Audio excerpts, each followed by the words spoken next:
Hello and welcome to another class of our, another session of our class entitled Exemplary Practices in Catholic Teaching and Learning. My name is Dr. Sebastian Mahfood, and I'm delighted to share with you a guest for today who will be speaking with us on religious education. Her name is Sister Angela Ann Zukowski. She is a sister of the Mission Helpers of the Sacred Heart. She is director of the Institute for Pastoral Initiatives, and she's professor in the Department of Religious Studies at the University of Dayton. Sister Angela Ann wrote a book that influenced me greatly back when I was first starting in this work of online teaching and learning and sharing with faculty the use of appropriate technologies in their on-campus teaching and learning environments. The book is entitled The Gospel in Cyberspace, which she co-authored with Pierre Babin. Sister Angela Ann, welcome. It's a delight to have you with us today. Thank you. I'm glad to be with you all. You see the PowerPoint? I do, yes. Okay, I'll just stop it for a minute. Yes, Mission Helpers of the Sacred Heart. My community was founded about 30 years ago. It was primarily founded to teach Black children faith formation or religious education in Baltimore, Maryland, because the Black children were not allowed to go into Catholic schools. And so that was our primary mission. And so we were involved in catechesis, but we also did a lot of ministry, social ministry within the Black community. So, you know, we had this rich tradition. But over the years, our ministries evolved into more catechetical work, and our sisters over the years had major contribution to the catechetical field, which is very exciting. So I'm really thrilled to be able to be with you and to share some ideas about Catholic religious education. And this is going to be, it's really a basic orientation. I wasn't really sure where everyone was coming from, but I'm hoping that what it will do is lay a foundation upon which further study could begin and open up some possible questions. I think it's just so important for us to have some kind of a historical context regarding the evolution of Catholic religious education in the church today. As I'm sure all of you feel the same way, I keep telling my students, please study church history. Understand where we've come from and how we arrived at where we are in order to be able to have quality discourses with one another and with those that we are called to serve. So I'm really happy to share some of these ideas with you. They evolve out of some of the undergraduate and graduate courses I teach in the School of Education, as well as in the College of Arts and Science Religious Studies Department. So with that, I know we have not a lot of time, so let me begin, and I'll stop now and then just so we could have some kind of a beginning conversation along the way, if that's what you'd like to do. I think first of all, it's looking at, when I heard the title Catholic Religious Education, I thought, oh, how do I want to put this? There are so many portals by which you could enter here. I wrote to some of my students and some of my colleagues around the country that I work with in different ways, saying, how would you approach the title of Catholic Religious Education in a short time? So some of the ideas were reinforced for me, which I'd like to share with you. So, you know, we need to deal with what is Catholic religious education? To whom is it communicated? How is it communicated? What is the desired impact? And where are we today or in the immediate future? So I hope that we can travel through some of these questions in the short time we have together. First of all, it's looking at the term Catholic. Now, look for portals. That's how I think the term Catholic is, for me, is defined, as I define it to my students, it's looking at, we find what that means by we look at the Catechism of the Catholic Church. We understand what happened during the Second Vatican Council and how it influenced the unfolding of Catholic Church history, our teachings in different ways. So it's taking the documents of Vatican II, which are beautiful documents, reflecting on that in light of the Catechism of the Catholic Church, which is refreshed, as we know, through history as well. But this is the newest Catechism of the Catholic Church. And then the more recent teachings of the Catholic Church, coming out from the Vatican, or they would come out from Episcopal conferences or from the bishops. So when we talk about Catholic for me, it means looking at what are these primary resources that ground us in the word Catholic in our faith. The new directory for catechesis, which you see a picture of it here on your left, which I'm going to speak some time about. This new directory, which came out in the summer 2020, it presents the Catechism as the Church's official and indispensable guide for catechesis. So we'll look at that word catechesis in this play on words. And as we look at the 4 pillars of the Church that are articulated within the Catechism, that becomes the grounding for our religious education, if we choose to use that word, of the profession of faith, the sacraments, the call of discipleship, and prayer. If you have had a chance to read the Catechism of the Catholic Church, it's not exactly bedtime reading, but there's some beautiful, beautiful sections, and especially that 4th section on prayer and the reflection on the Our Father. I found it personally very, very helpful and supportive of my prayer life, and I encourage my students to do the same. So these are the fundamental dimensions of the Christian life and fundamental to what our religious education is about. Looking at the term religious education, now it depends on how we approach what it is that we do. Traditionally, the term religious education has meant formal teachings in a classroom learning environment, and the focus was on instruction or on content. So if that's how we look, that's one way of looking at religious education. Some of you may be familiar of the term CCD, the Confraternity of Christian Doctrine. In the early 20th century, the Confraternity of Christian Doctrine took form. Primarily, that was for teaching the catechism, so to speak, to children who were not in a Catholic school. But here again, it was a kind of formal teaching after school hours, on Saturdays or on Sundays, but it was a formal teaching. Gradually, the term catechesis came into our conversations, affected by the Second Vatican Council, which added not only the information, but talking about the formation. Not that formation was not included in religious education and CCD, but we begin to see a turn, an enrichment of that term. And more recently, we're seeing the relationship of evangelization as the umbrella, and catechesis fits within that umbrella. And we speak of it as a living faith or missionary. Many dioceses across the United States, they have changed the title of their office. It could have been in the past the Office for Religious Education, then the Office of Catechesis, and many offices now are called the Office for Catechesis and the New Evangelization, or the Office for Evangelization and Catechesis. So those two ideas are coming together. And then I introduce I think a new term within maybe the past 20, 25 years, which has been picking up momentum. And I refer to it as classical religious education.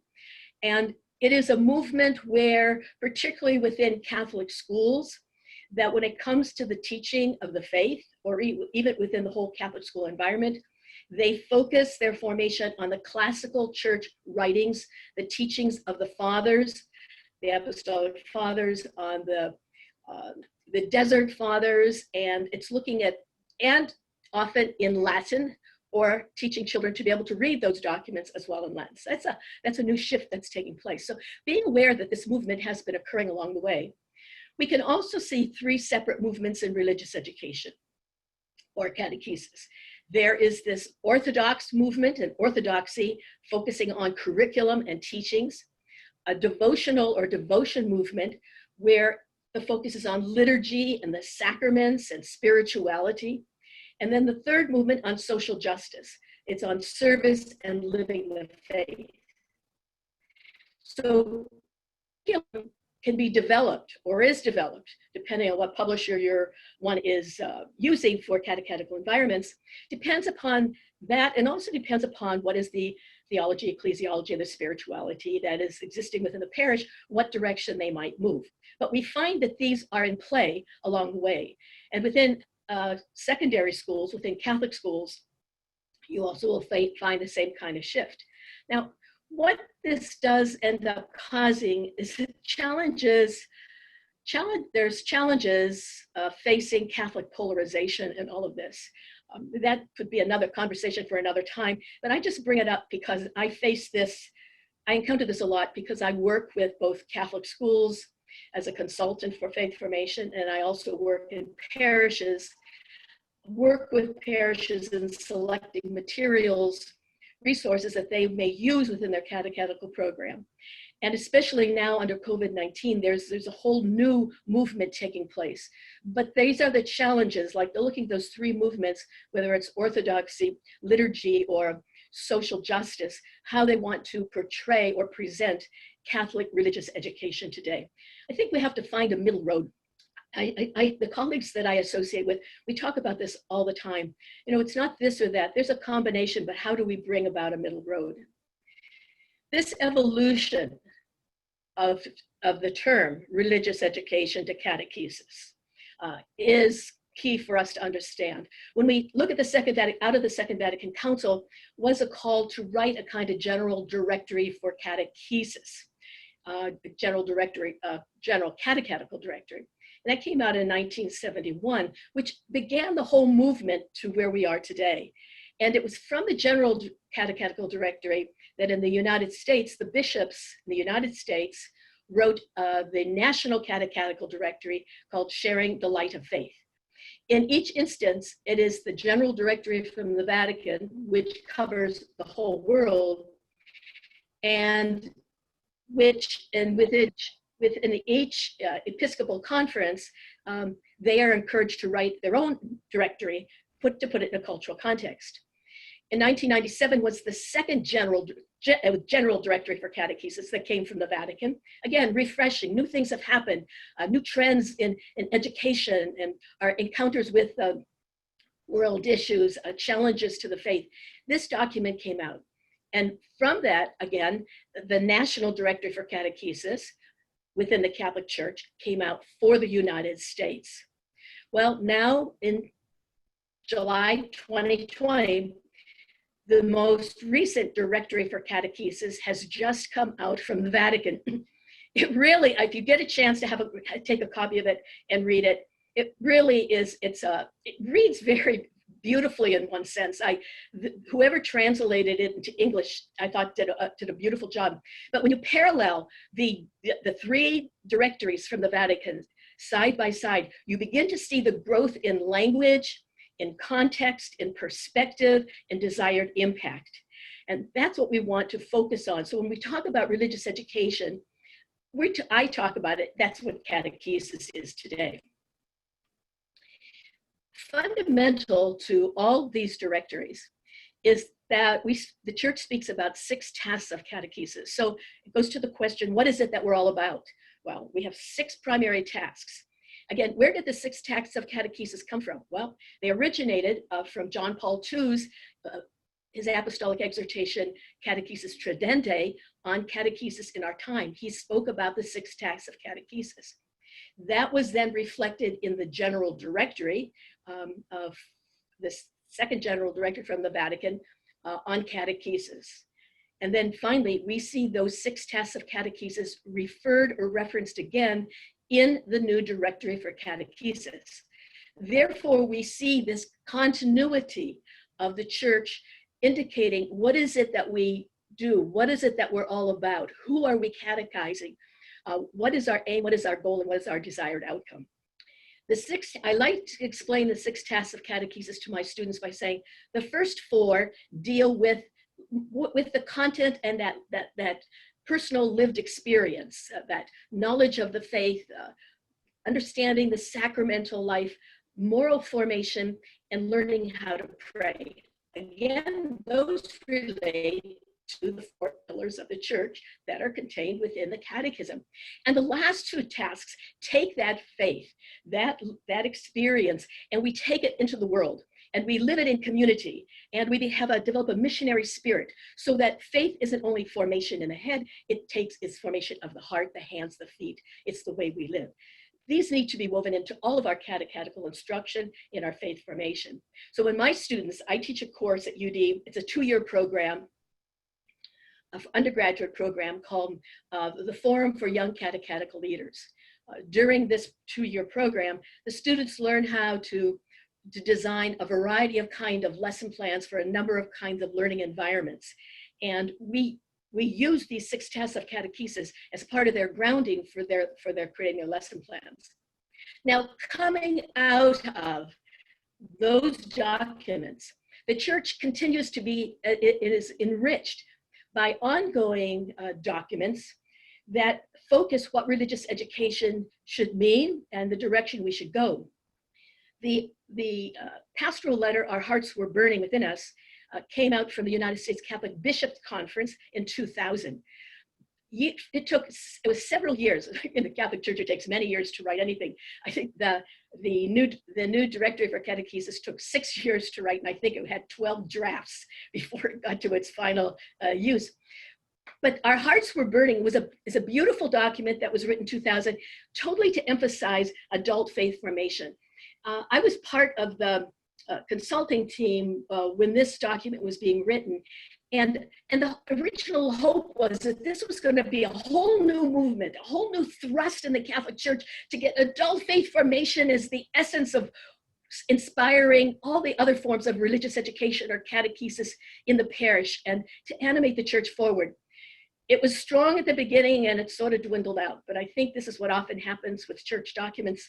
There's an initial push and then it sort of fades out and doesn't continue to have the full impact. But we could talk about that because here at the Institute for Pastoral Initiatives, we've based a lot of our work on that document.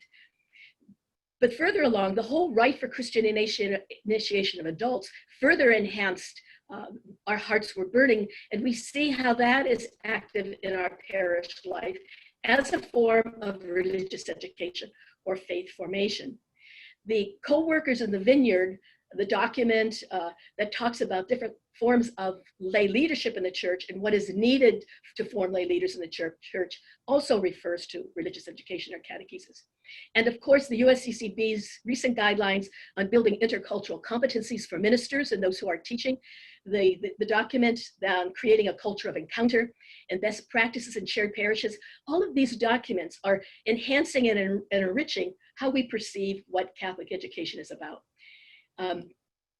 So I'm going to go into a little bit about evangelization and catechesis as we see it today, but let me stop right there because I've been going right along. I just love this. I just love teaching Mel this or sharing ideas. Does this make sense to you folks? Is it helpful or, well, if it's not helpful, I don't know what I can do with it, but. Well, thank you, Sister Angeline. This is very helpful in terms of laying out the foundation upon which we can build. You know, these documents are useful tools. 2 of them we already use, but perhaps not as intentionally or as well as we could be using. Co-Workers in the Vineyard of the Lord, for instance, provides the foundation for our Master of Arts in Pastoral Studies program. And I've developed a course on building intercultural competencies for ministers. That was Father Alan Deck, who will be talking in this class some weeks from now, who brought a number of us into conversation at the USCCB in the spring of 2010, you know, for how this would look, you know, when it was completed. And those were very useful. This past decade has been very good decade for these kinds of conversations, especially as we prepare for this coming decade of the third millennium.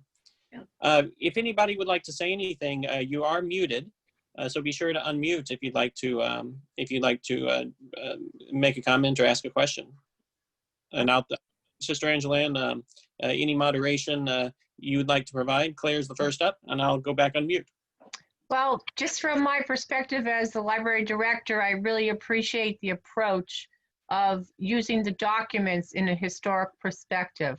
It really shows the growth and how, you know, the church, the popes, the curia, they build upon one another, and it's a continuity. So I really appreciate this approach very much. Thank you. Thank you, Claire.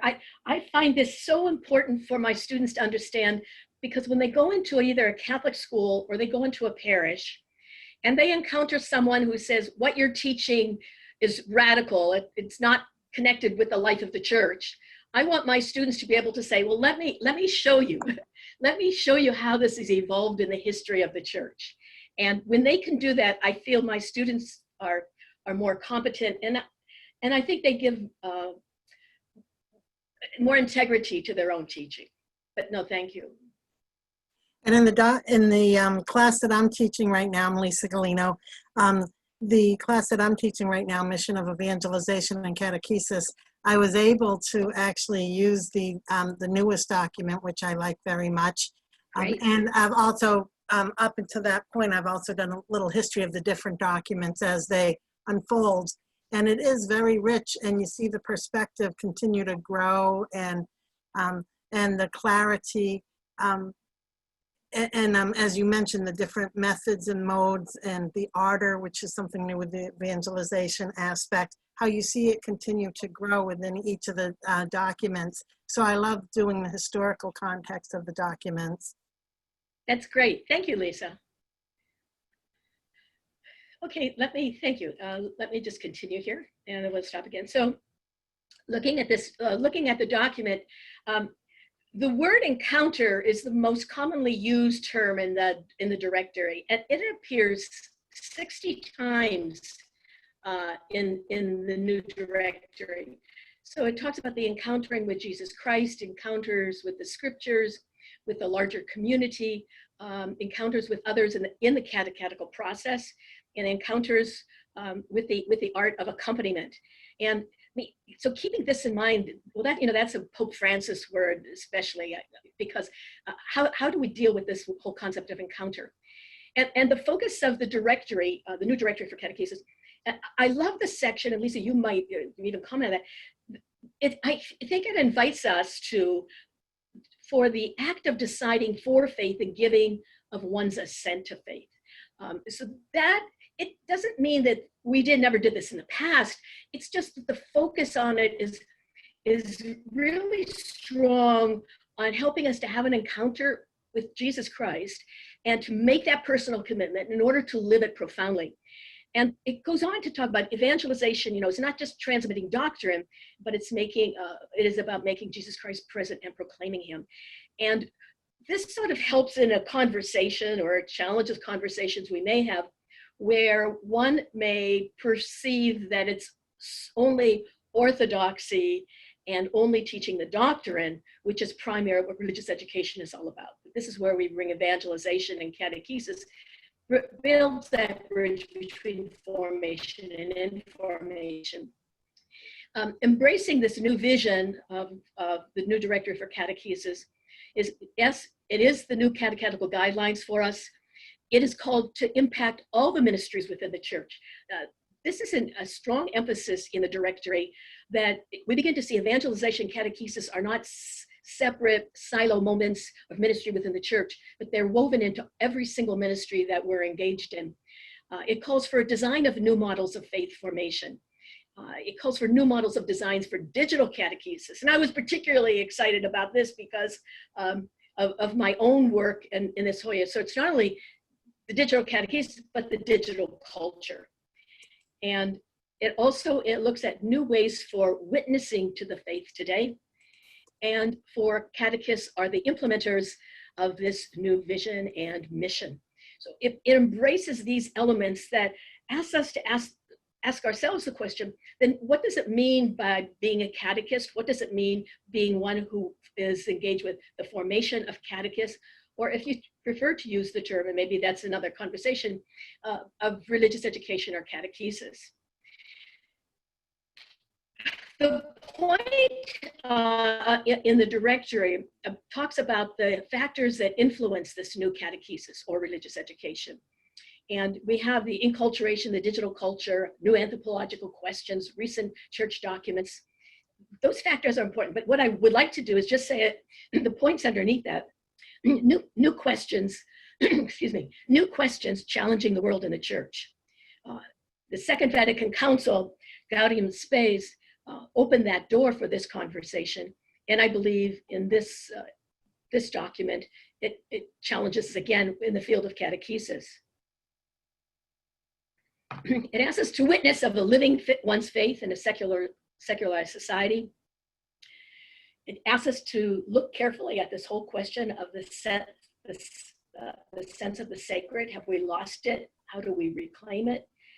And to look at, there are many people who have not had a personal encounter with Jesus Christ, and how do we, and some people have not found a support and accompaniment of within the Christian community. One thing regarding religious education or catechesis, again, however you want to use that, related to this PowerPoint, is that I have been one of the Institute for Pastoral Initiatives. We work with dioceses across the country. We have about 80 dioceses that we work with. And a number of the dioceses, almost all the dioceses use our courses for their formation of their Catholic school teachers in some form regarding faith formation. But one of the subject areas, and you folks are aware of it, the subject areas that are emerging is the need for having courses on faith and culture and faith and science. And those areas are, for example, I do believe the state of California, if it's still going to be there after all the fires, but the state of California, the Bishops' Conference, is now requiring all teachers, Catholic school teachers, and people, catechism pairs, need to take courses or take a course related to faith and science, because of the questions that are being raised in both the Catholic schools and in the parishes regarding those tensions today. And related to that is the slide I had just shown a few minutes ago. It's, how do you witness one's faith in a secular world? How does STEM, science, technology, engineering, and math relate to the issue of faith? The loss of the sense of the sacred in our world today. So what is the content of religious faith formation? It's much different than it was, 25 or 30 years ago. And all of those that were engaged with faith formation need to be in tune with that. Let me stop there. Does that make sense? Very much so. And I think this is part of when I spoke about the mounting clarity in which the church is taught, and it really is revealed in this particular, that idea of encounter, accompaniment, the digital culture. It was all in seed form, if you will, in the other documents, an intentional disciple, missionary discipleship. All of those things were definitely in seed form, and we often spoke of that, but now we have so much clearer the language, which is expressed so beautifully in this current document.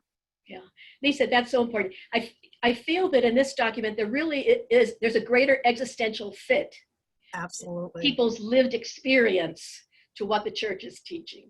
Without doing away, I think it's really got the pendulum back in the middle, without doing away with the doctrine, the dogma, the head knowledge. It's head and heart and hands even.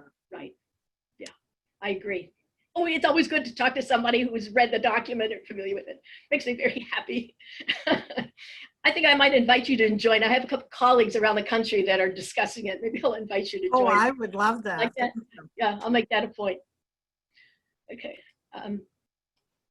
So the other idea that's related to this catechesis, the process of missionary conversion. Pope Francis came out with that document on parish conversion, during the summer it came out. But the process of being a missionary in the world today is part of our catechetical mission. And and the document talks about, that catechesis therefore should do everything possible to make the church's teaching to contribute to a creation of a new culture. I love this enthusiasm that comes across in this document. But when I was speaking to my students on Saturday in class, we were talking about what does it mean to be a faith catechist, to be engaged with creation of a new culture. And they just explored that with so much passion and enthusiasm that it really took it to a whole nother level. And here again, just as Lisa was talking about, and I confirmed that it's all about becoming experts in the art of accompaniment and in humanity.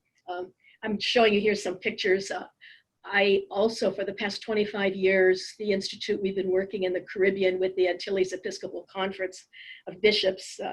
I co-direct the Caribbean School for Catholic Communications, and these are some of our people that come to our school or participate. But being able to accompany people from whatever cultural context they are in is part of this new mission. This slide relates to what we were just talking about before, that there's this distance between faith and culture, that we need new categories, new languages, new modalities for our faith today. And there was a book that came out from, is it Barno Publishing? That maybe some of you are familiar with it. It's research that deals with how do people feel about talking about their faith, entering into conversations or dialogues with their faith. And Barna Publishing. Pardon? Yeah, Barna Publishing, yes. Right. And that really was it's a very interesting book, isn't it? I mean, it's research. And people do have, even at the university, some students will tell me that they really don't know how to talk about their faith or how to share their faith. And if they decide to share their faith, it's how others perceive how they're sharing it, or sometimes they feel that, well, are you just being proud because you want to share your faith, and are you putting me down because you're sharing it? We have these kind of questions that go on, but students want to learn how to use the right language to communicate faith that builds bridges and doesn't create polarization. And this document encourages us to move in that direction. And the document talks about that, we need to present our doctrine that has an existential fit in a language that people understand. And 2-3 years ago, in one of my classes, a student was reading one of Pope Francis's writings, and he said to me, sister, why I like Pope Francis, he speaks in people language. I understand it, it's not a lot of theological jargon, but he came to appreciate that. And I think that's what we want to do here. So it's not just about how we teach faith, but it's also all about how we form people that we're preparing to teach the faith with. The term charismatic catechesis is expressed strongly through the document. One group that I was giving an address to, they said, this is a wonderful word, charismatic. Where did it come from? I said, well, if you've been around long a time, we use this term charismatic a long time ago in catechism. It's sort of coming back into existence, which is very beautiful. But it's that experiencing the presence of God in our life, and that Christianity is not simply of the past. Christianity is not a religion of the past, but it's an event of the present.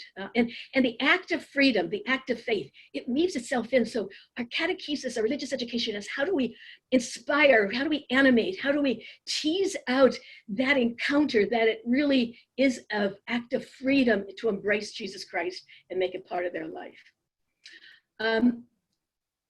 Catechesis in Catholic schools and parishes, we're seeing that evolve in so many different ways today. And I want to, we might just talk a little bit about that in some question and answer period. Excuse me, I'm gonna go back here. But, the pandemic's influence on faith is impacting our remote faith formation with various modes of learning as we have this encounter. I mean, just like ourselves here on Zoom. I have to share with you this middle picture. This is my niece, who is 5 years old, and she's just had her first day in kindergarten in school. And she is, of course, she's remotely at home studying. And my niece, her mother, said to me, you know what? School started at 8 o'clock in the morning, and already at 7 o'clock in the morning, she was down in front of her computer, turning it on, booting up her computer, linking into the course, and ready to go. And her mother took this picture. I mean, I told my students in class last week, I hope that's how eager they are to come into my classes every day, as eager as that. But we have these different modalities of teaching and learning now that are emerging in religious education. I have some concerns right now regarding parish religious education or faith formation, because our catechists do not know how to enter into this era of COVID-19. They don't know how to engage in catechesis in this time. I know that because in our Forum for Young Catechetical Leaders, one semester they're in class, the next semester they're in a parish, next semester they're in class, the next semester they're in a parish. And so I was reaching out to the parishes where they would do their praxis. And I just discovered that the parishes didn't know what to do with it. They didn't know what to do under the pandemic. So what many of them were doing is they were pulling people together through Zoom for like about 15 minutes of prayer. And then they sent e-copies of activities for the children to work with, or children to work at home with their parents, which is really great. It's really moving towards a family catechesis, working with the domestic church. But if the parents have not been prepared with their own faith and even know how to deal with the exercises that are there, it doesn't really, well, it helps. I don't want to say it doesn't help, but we're in this tension. So I'm finding that right now we need to find new ways of catechesis in this digital culture. And the new directory brings that out. We don't have a lot of references how to do that. Publishers have a lot of resources for what you might be able to do. I have a grad assistant who's developing a PowerPoint on what are some of those resources to give to my students in my other class. So I don't know, Lisa, if you're interested in that PowerPoint when it's finished, I'd be happy to share that with you. Thank you. But it's a PowerPoint where the students can also go in and click on and immediately go to the different publishers and to find out what the resources are. So as they go to develop their lesson plans, they have those resources handy. But we still don't have the methodologies, creative methodologies for this time. In Catholic schools, it's not that big of an issue. You have, teachers who are doing this through all the other subjects they're teaching. They have the technology. Their students have the technology. So they're being very creative and very innovative in those directions. In my class on the Forum for Young Catechetical Leaders, I'm bringing in the Catholic school teachers by way of Zoom, and they're sharing how they are teaching remotely using some creative activities and exercises, but real engagement. And it's been very, very informative for my students as well here at the UD. But that question about the parishes does really concern me. We're just entering that conversation, I think, around the world. But we need some Imagineers. Like Disney World has the Imagineers. We need religious Imagineers to begin thinking outside the box. So that's, okay, I have one or two slides left here. Related to that, so I'll just do a little here, which we come back to. So the Institute for Pastoral Initiatives, one of our primary focus areas is our virtual learning community for faith formation, which we started over 20 years ago. The research started 25 years ago in 1995, which is offered in English, Spanish, and now in Arabic. We have 138 courses up. We have 175 facilitators around the world in the various languages. We have 7,000 adult participants per year in 7 cycles. And here again, if we're looking at adult faith formation, religious education, I've seen such a wonderful, beautiful growth over all these 20 years of people eager to go online and use the new technologies to grow in their faith. This kind of encounter like we have now, I can't say it's more personal because it's just still like to have that personal encounter with one another, but it's fitting into people's time frame of life, with work and family and everything else that goes on. They're finding adult faith formation remotely, online learning is being very effective. And we could talk about that. I've got lots of years of experience on that. So that's my presentation for today. I sort of took you through this portal of a little bit of the history, a little bit about the directory. I do believe the challenges are exciting today. I wish I were younger and be part of this pioneering age. But what I can do is I can be an animator, a supporter of the my students who are the future leaders, and inspire them with the passion to be innovative, to use their imaginations, and to think outside the box for this new time in history. Because that's what really is going to make the difference. And it's going to challenge our parishes for new ways of being parish. The church cannot be a parish the way it was 10 years ago or 5 years ago anymore. We know the pandemic has already created a reality that it can't put it back in the box. It's out of the box. And how we are going to be reaching out to the parishes, to the people in our parishes, we need some new, fresh animation and imagination. And enthusiasm in our liturgies, our devotions, and our outreach, and all of that. And all of that's part of religious education. That encounter with Jesus Christ, being missionary disciples, and knowing one's faith, not just knowing one faith to know the faith. Like, maybe if some of you are as old as, or near my age or something, maybe when you were growing up, you were like me and we learned the Baltimore Catechism. And we had to learn the question and answers of all 287 questions. And you had to be prepared when the bishop went up and down the aisle and was asking the questions, and the whole parish was there. And God forbid if you missed the answer to the question. Your parents would be very embarrassed if you didn't know the answer to the question. But that's not so much the main part of it, it's the encounter with Jesus Christ. Because if you have that encounter, you will want to learn more. You will engage in that. And that's what I hope that we're all about. Engagement, encounter, engagement, art of accompaniment, and nurturing that beautiful spirit and that love of Jesus and being a missionary in the 21st century. Amen. Sister Angela Ann, that was a beautiful presentation, and we have time for questions. I'd like to invite anybody to ask, so go ahead. Yes. Can you hear me? Yes, I do. I'm out here actually in Ventura County, California, and Bishop Robert Barron's our bishop, and so he's a very big supporter of religious education, evangelization, and the catechists are very they're good, they're very dedicated, but I wonder about continuing education for catechists, because it seems like once you go through and get certified, there seems to be there's more to learn. And so what kind of should be done or is being done in continuing education for catechists? No, and I agree with you 100%. A lot's going to depend upon how a diocese supports that and encourages that within dioceses. So for example, with our virtual learning community for faith formation, the dioceses are encouraging their catechists that every year they should take at least one course. Not just a workshop, but a course to keep themselves alive and dynamic.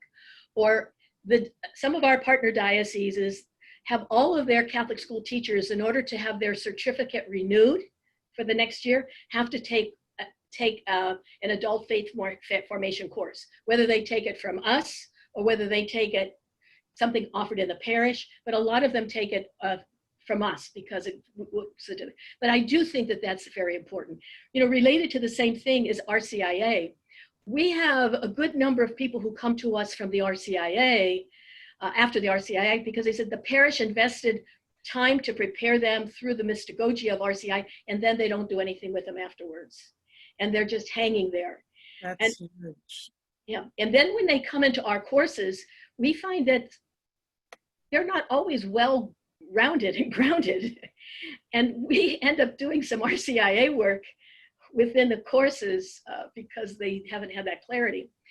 So I agree 100%. So if a diocese has a certification process that they implement and reinforce somehow, that say, in order to continue to be a catechist, every 2 years you have to take at least one course, or they make available the workshops and seminars that are available to catechists. That's what I think the digital culture is wonderful for this, because they can't make up too many excuses why they couldn't show up.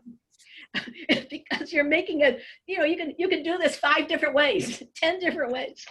I agree with you very much. If our faith is a living thing, I talk to my students about being a vocation of a catechist. A vocation of a catechist is not just you go in and you're a warm body in a classroom. Still, too often in our parishes, they're warm bodies in a catechetical environment. You know, I say they're without any preparation, more or less any continuing preparation. But if it's your vocation, you want to constantly be refreshed and learn more. Several years ago, we had a conference, and some catechists from the Samoa American Islands came to the workshop, to the conference we had. Those men came in, and they walked into a room. Of course, they have a commanding presence from American Samoa. But when they came in, the first thing when somebody said, "Oh, who are you?" the first thing they said is, "I am a catechist." Their first word is, "I am a catechist." And that kind of enthusiasm of their vocation, that makes all the difference.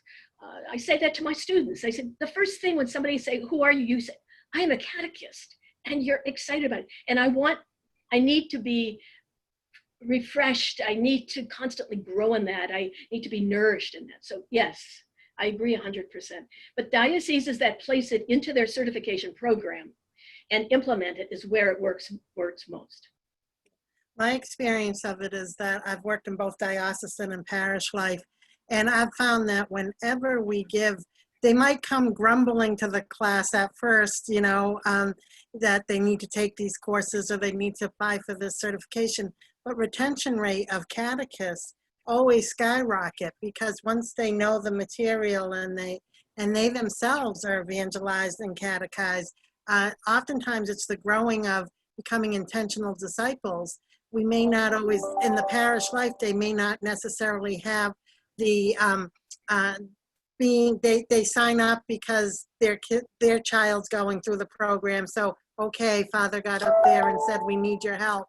But if we really help to form, it's very clear they themselves become intentional disciples, and then they end up staying and really enjoy being a catechist. So it helps, this formation is so important. No, I agree with you 100%. The other issue is in our catechetical programs, do we make room for young catechists with all their enthusiasm? In some instances, they have young people who take it over because nobody else wants to do it.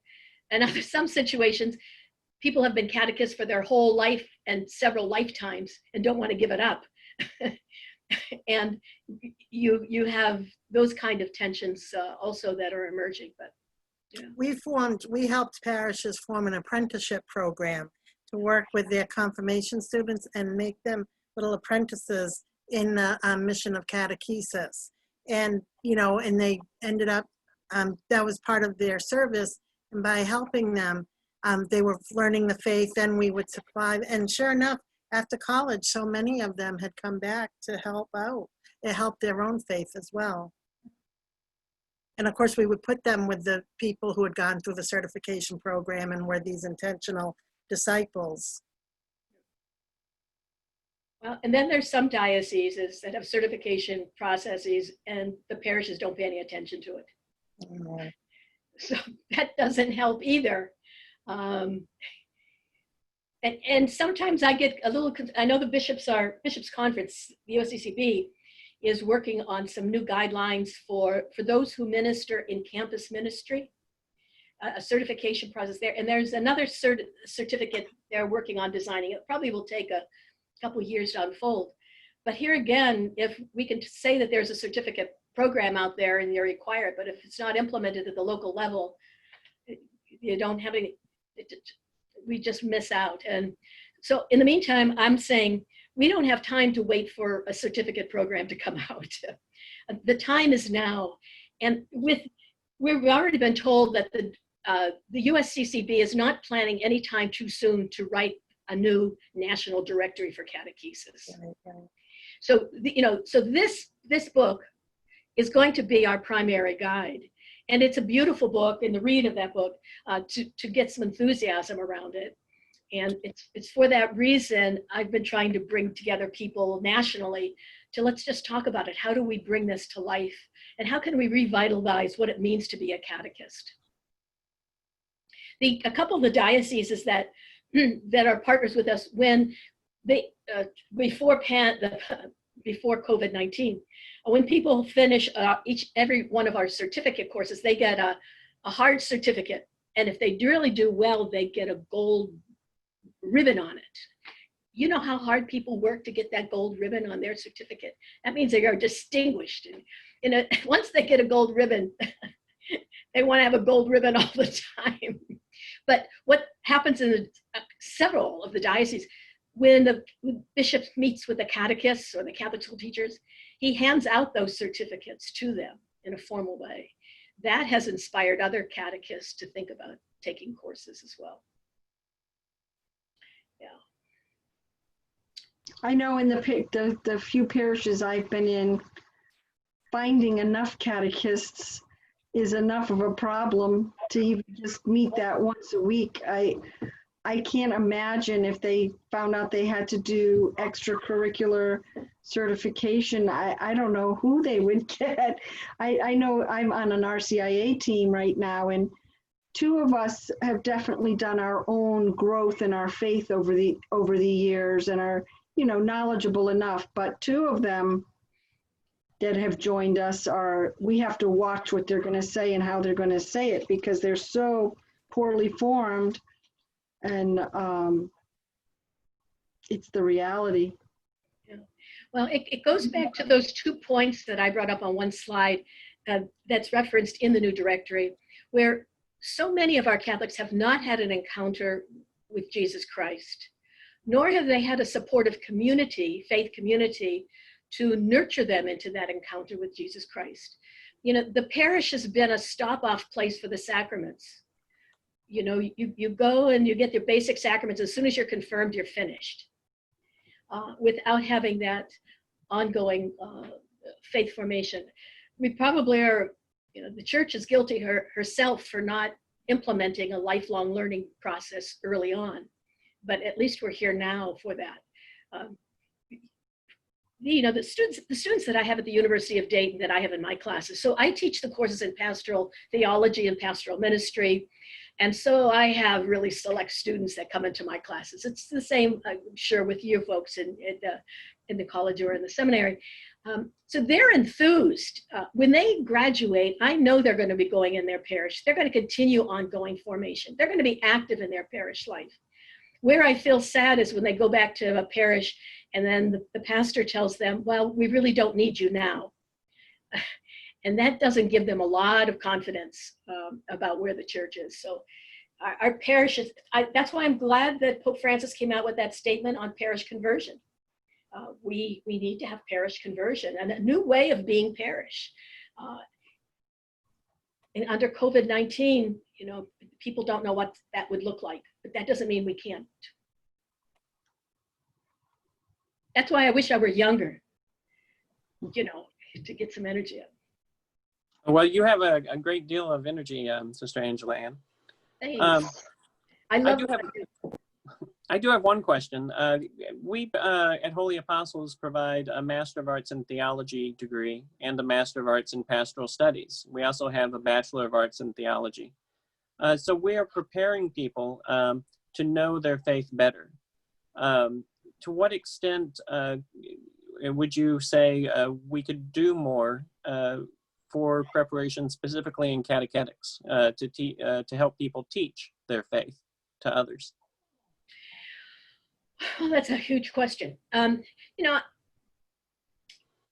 think looking at the directory and studying it well is one step. But I do think looking at different modalities of communication in the parish and the church. There are so many new ways that we can communicate. Not in the traditional, but many ways. We're not even using well all the new means of communication that are available to us as church. They're pretty traditional. We could be doing more with websites, the parish websites. Some of them are dead websites. Some of them are very dynamic, but some of them are just there's not much happening there. But I don't think we've used social media or other forms of media to the full extent that we can. But going back to the idea about the vocation of a catechist, the vocation of ministers, if we can find a way to enliven that with some passion, I think that's a great beginning. I teach an honors course for the Chaminade scholars called Vocation in the Arts, and I love that course also. It's looking that every discipline has a vocation, and every discipline is an art form, and how we can explore that. And that reminds me that another beautiful section of the new directory is the section on beauty that that's in there, and I love it. That whole sense of beauty, and Bishop Barron talks a lot about beauty himself, about the transcendental truth, goodness, and beauty, and how beauty is important to us. But I think that's where it's beginning. I think looking for encouraging thinking outside the box, brainstorming, having seminars of taking an idea and walking all around it with religious imagination of what are all the different possibilities of how a particular concept could be integrated, addressed, taught, imagined in parishes. So instead of just giving simple models, I often believe that the Catholic Church suffers from programitis. A program comes up and everybody jumps on the program because that's going to save us. And then we implement it and then it's over with, and then everything quiets down until somebody comes up with a new program and everybody gets excited about it. I call it programitis. But we shouldn't go from program to program. We should have our parishes, and those that are serving or preparing for ministry, should have at the tips of their fingers those skills that inspire them to constantly be innovators and to be imagineers of faith in the contemporary world. We have another minute only, and this time has passed way too quickly, Sister Angela Ann. Does anybody have a last-minute comment or a last-minute observation?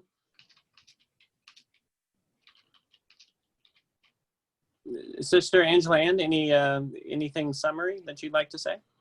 No, it's great meeting all of you, seeing you. I saw you the last time at the last lecture, and thank you for hanging in there. And if there's any way that you want to continue to talk about any of these concepts or share any ideas, I'm here to support you, and I'll keep you all in my prayers. As you see behind me, I have my icon of Our Lady of Częstochowa. Since I'm from Poland, my family's from Poland, and she's lit there all the time. So I'll keep you all in my prayers, and that all goes well with you and your families and friends during these COVID-19 times.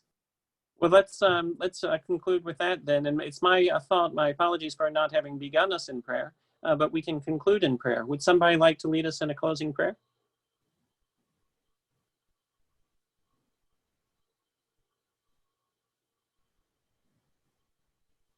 I'll jump in. Go, Lisa. Lisa, you go. In the name of Okay. Father, Son, Holy Spirit, amen. Lord, we thank you for this time together, which we ask you to inflame our heart, to inspire us, to increase our zeal, that we may continue to be witnesses of a living encounter with Christ, and that may spark that interest in others. And we pray for all of our catechists. We thank them for coming forward, but may they recognize and may they be awakened to the rich encounter with Christ and how that transforms their lives. Amen. Amen. Thank you, Lisa. A bit of trivia, if you like trivia, the Hail Mary, that's a beautiful prayer. The Hail Mary only went halfway through. Hail Mary, full of grace, the Lord is with thee. Blessed art thou among women, and blessed is the fruit of thy womb, Jesus. Holy Mary, Mother of God, pray for us. The second part came much later, and it came at a time during a pandemic. Pray for us now and at the hour of our death. Ever since I reread that in a bit of history, when I pray the Hail Mary during the pandemic, it makes a lot of sense. Anyway, I just threw out that trivia. I throw out trivia in my classes all the time. I love to throw out trivia. Thank you, Sister Angela Ann. Well, I'll share your email address with everybody, and we definitely have enjoyed our time with you today. So At this point, I'm going to stop the recording.